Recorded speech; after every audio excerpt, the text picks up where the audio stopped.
Hello everyone and welcome back to my channel. I hope you're all well. So obviously Netflix and Disney are having a few issues at the moment with a lot of Disney properties being removed from the Netflix catalogue. But as it stands at the moment, the Iron Man trilogy is still available on Netflix, so I thought it'd be a great one to feature as my next movie review. So this is Iron Man 3, which is Tony Stark's final solo outing as Iron Man. Obviously he features in the other Marvel movies such as Captain America Civil War, Spider-Man Homecoming and all of the Avengers movies. But in terms of his final kind of outing as Iron Man, in terms of his own sweeter movies, this is the final one, so I thought it'd be a great one to do my next movie review on.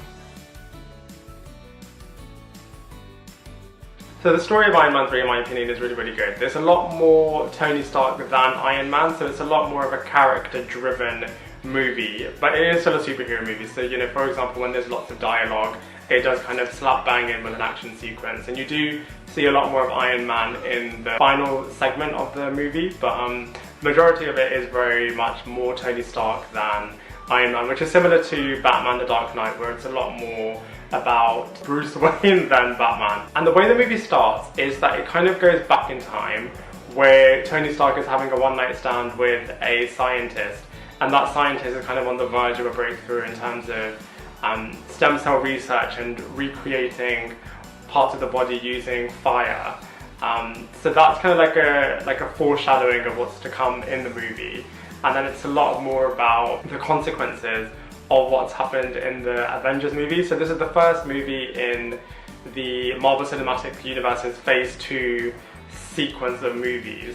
And it takes place after Avengers Assemble, and it's really nice actually to kind of see the consequences of, you know, Tony Stark seeing like Thor, the God of Thunder, and Bruce Banner turning into this big green giant, Captain America who's from the past, and Tony Stark at the end of the day is just a guy in a robot suit. So it's really interesting kind of seeing what happens to someone's mental state after seeing all of those superheroes and kind of being on part of their team and having like an alien invasion. So when the movie starts, Tony's kind of going through a bit of, you know, mental health issues and is reacclimatizing himself with everything that's just happened in the Avengers movie. So that is really nice to kind of see from like a story thread point of view.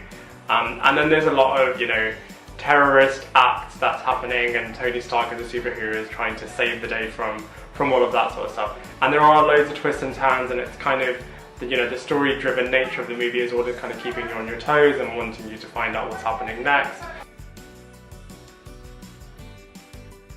So the acting in this movie is at a very high caliber. You've got fantastic A-list superstars in this movie. So obviously Robert Downey Jr. plays Tony Stark and plays Tony Stark phenomenally.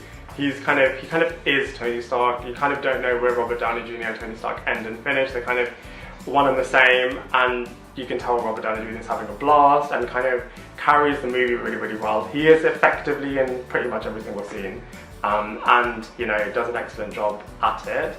Gwyneth Paltrow is back as Pepper Potts and even becomes Iron Woman at certain parts, and she, you know, does a great job as well.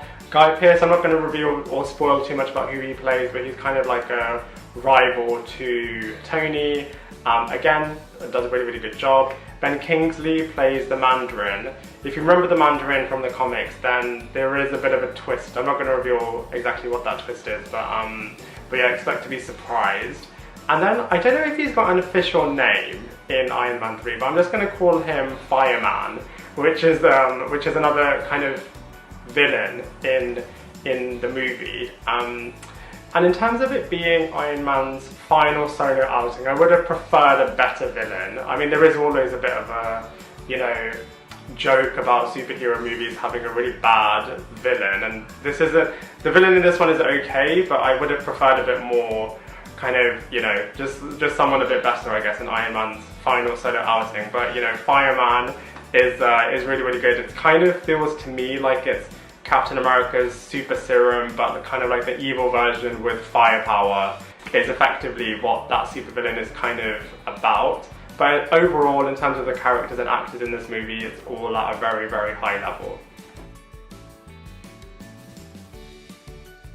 Visually, the movie is fantastic. There are loads of sequences where the Iron Man suit kind of comes bit by bit, and it's really clever how they kind of use that device in both the comedic and a dramatic sense. So that's really, really cool. There's another scene that I'm sure you will have, if you will have seen the trailer or the movie posters, you'll have seen that there's one scene where there's like 20 Iron Mans almost. So that's a phenomenal scene kind of in the final act where you can kind of see loads and loads of different designs and kind of different visuals about what the Iron Man suit looks like and how that ends up in a massive battle.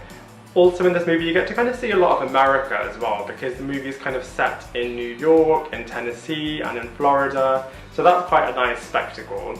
And also there's one other scene where I honestly felt like I wasn't watching a movie, I was actually playing a video game, because it's kind of like a stealth scene outside and inside a mansion, and kid you not, it honestly felt a little bit like Metal Gear Solid / Splinter Cell. So if you're aware of those games, look out for a scene with a mansion, because it honestly felt a bit like a video game in moments, which was quite nice because it honestly made you kind of feel like you're with